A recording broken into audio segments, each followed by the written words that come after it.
Welcome to the Practical NLP podcast with me, Andy Smith. This week, more anchoring, specifically the method known as chaining anchors. So another way that you can use anchors is to build a chain or series of states that lead from a present state to a desired state. This is useful if the present state and the desired state are so different that it will be hard for the person to move from one straight to the other in one go. It's particularly useful to set up a way of automatically getting out of a stuck state like boredom or apathy towards something more useful like motivation. You might think that you could just give the person a motivation anchor they could use to bounce themselves out of it, and that will work sometimes.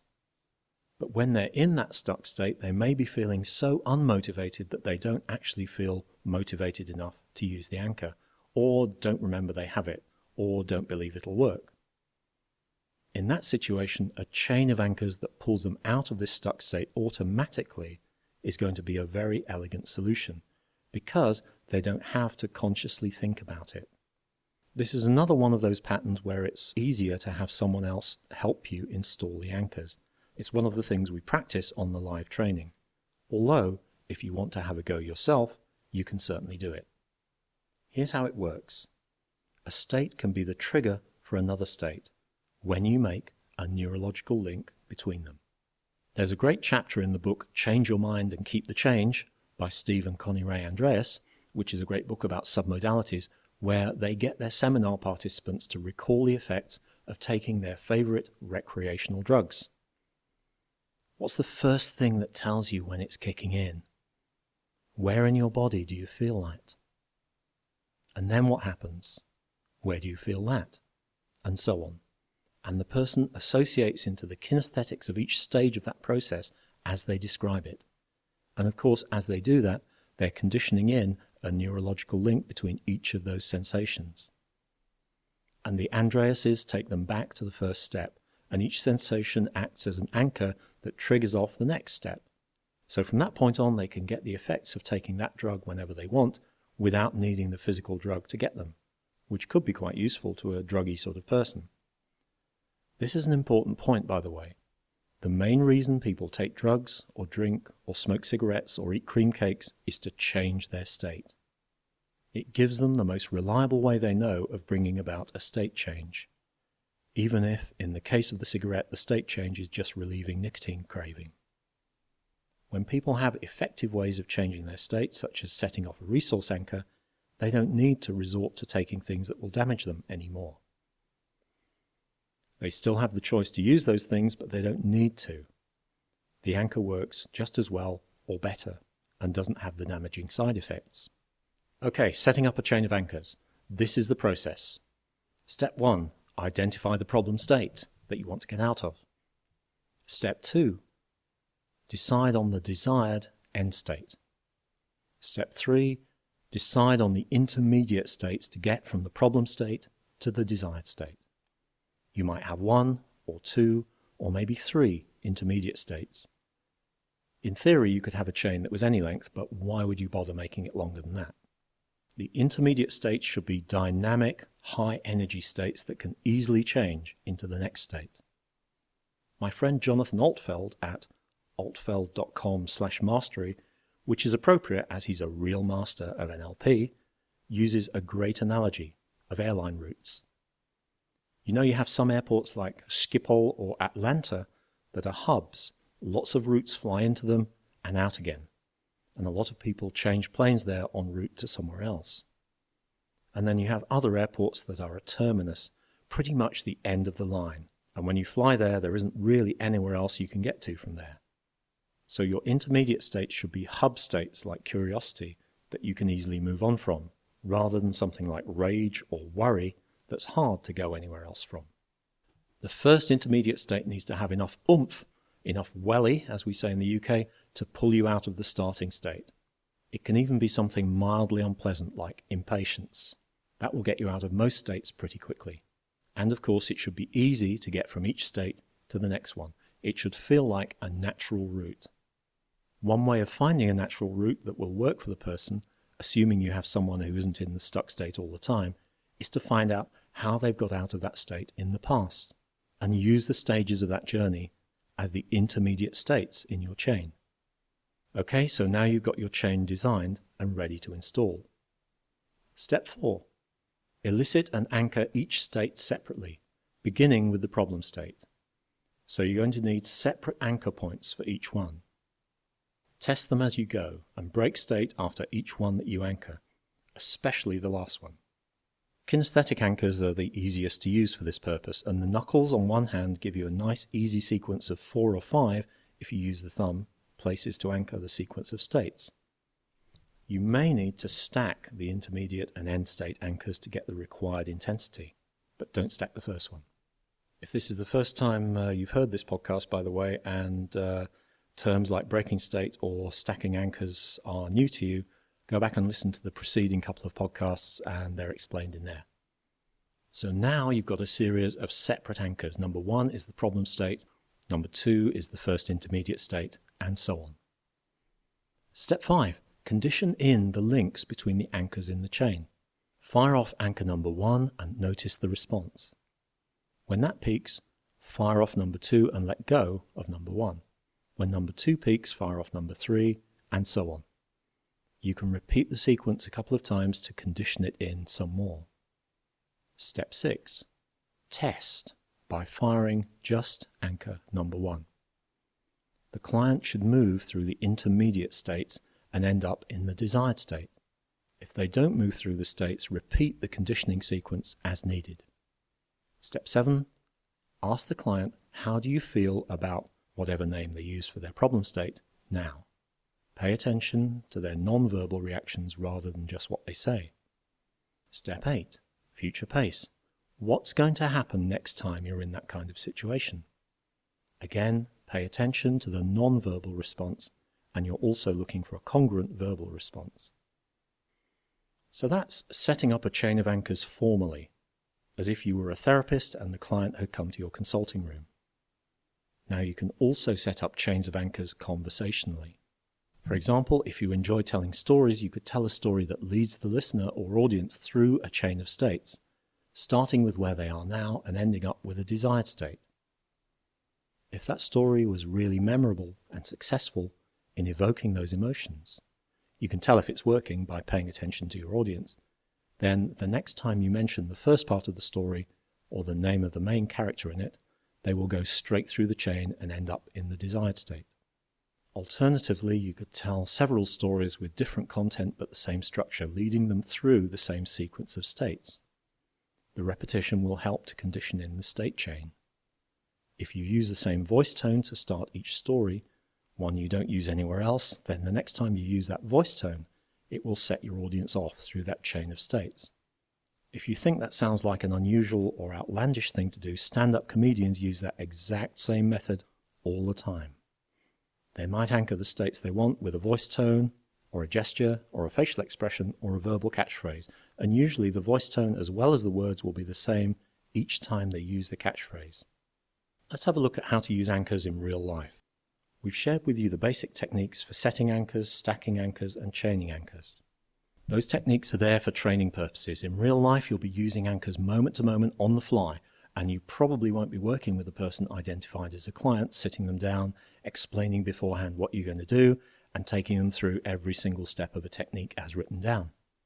I've met plenty of people who've done NLP courses who can go through all of the motions like that, but the anchors they try to set don't work. That's usually because they haven't paid enough attention to whether the person has gone sufficiently into an intense state in the first place. So the resource state they think they've anchored is actually a state of meh. You need to pay attention so that you get a feedback loop that tells you when's the right time to set an anchor. Another way that people fail to use anchors effectively is to not realize that the stimulus they're using may have pre-existing associations that they haven't noticed. This is particularly true with music as an anchor. The response to music is a very personal thing. When I was just starting out in NLP, I did a course with a trainer who played the music from Chariots of Fire. Da, da, da, da, da, da. That one. As an anchor for inspiration during an exercise designed to increase our self-belief or something. What he hadn't reckoned with was that many of us hadn't seen the movie, and the only thing the music reminded us of was a number of TV comedy shows that were current around that time that featured spoof clips of blokes in improbably baggy shorts running in slow motion to largely comic effect. Well, out of respect for the trainer, we kept a straight face, but I don't think we felt very inspired. So, how do you use anchoring in real life, in conversations or presentations, and actually get the results you want? Here are some ideas. If you're coaching someone and they describe achieving a goal which is meaningful to them, and you'll know it's meaningful to them when they become more animated and when the way they talk about it changes, then anchor that goal with a word or phrase in a particular voice tone. It's easy to do this if you use the same words and voice tone that your client uses, because that phrase will be meaningful to them.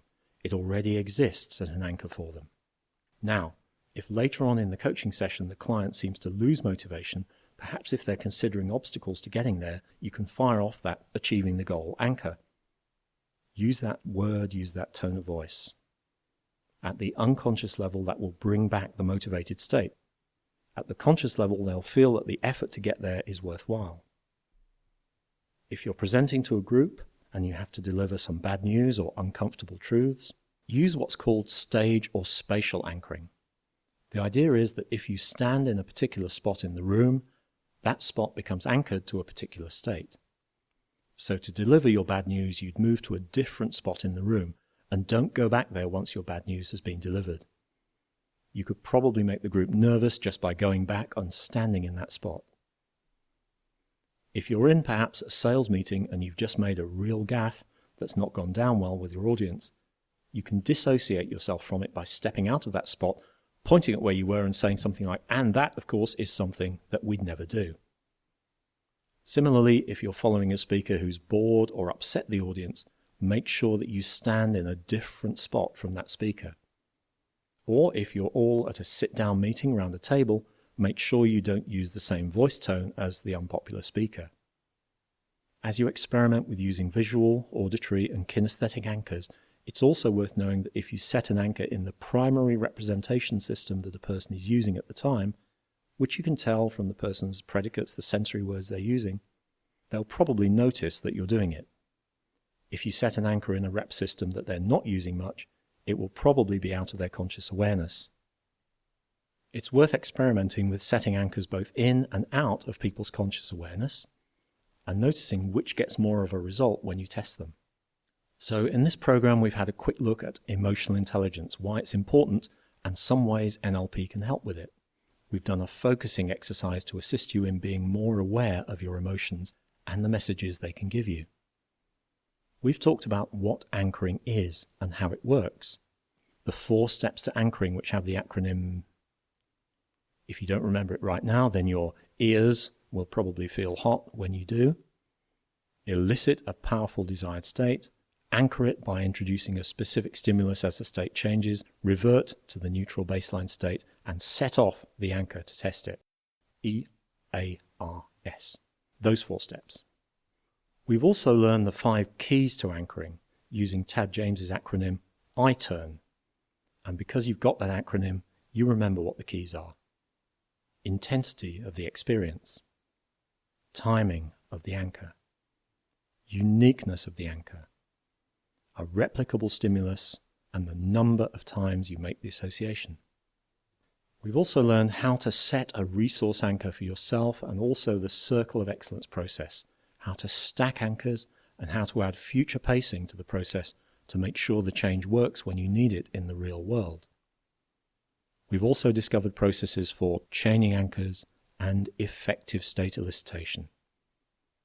And we've considered some ways in which you can use anchors in real life and conversationally. Now, effective, elegant anchoring is a lifetime's practice. The more you practice, the better results you will get. So here are some things you can do to practice. I'd like you to do some of them before you listen to the next program, and all of them before you come on a live training. Make a list of all the visual, auditory, kinesthetic, and olfactory and gustatory anchors in your life. For example, whenever I smell pipe tobacco, it reminds me of my granddad when I was little, and the crazy made-up stories he would tell me about his life and travels. I recommend listing the pleasant and resourceful anchors first. Go back and relive your pleasant memories to recall them. And then from a distance identify any unpleasant or disempowering anchors that you'd like to get rid of. List them out so you know which ones to collapse or chain your way out of when you come to the live training. When could you use some of the already existing resource anchors in ways that you haven't been doing up till now? Notice anchors used by other people. These could be intentional anchors like catchphrases, gestures, or funny voices used by comedians, or unintentional, as when a manager uses a particular buzzword, think outside the box, get everyone up to speed, everyone groans inwardly and feels demotivated, and the manager doesn't notice. Set a relaxation anchor for yourself in multiple modalities. Go into a relaxed state, and as you feel yourself relaxing, say the word relax to yourself in a calm intonation. Use a special touch or gesture and see an image that you associate with relaxation. When you're ready, come back to full alertness and test it. When could you use an anchor like that? Set an uptime anchor. Remember, uptime is when you're paying attention to what's going on around you. So this state is essential to getting results in NLP. Go into full attention and set your uptime anchor for each sensory channel separately. Then engage with all the channels simultaneously and set your anchor again. Keep on doing this till you're satisfied that it works. What situations could you use that in? Covertly set a visual anchor. When you're engaged in conversation with someone and they get into a very positive or resourceful state, either spontaneously or because you've conversationally amplified it for them, anchor that state with a covert visual anchor. This will be some natural seeming gesture like adopting a particular body position, a gesture, or a facial expression. Test it when they're back in a neutral state. When might that be useful? You can also experiment with voice tone anchoring, with using a particular word or phrase and with appropriate kinesthetic anchors like a mock punch on the arm or a hand on the shoulder, whatever's appropriate to your relationship with that person. Notice the results you get and think about the possibilities for using these anchors. That's it for this week's podcast.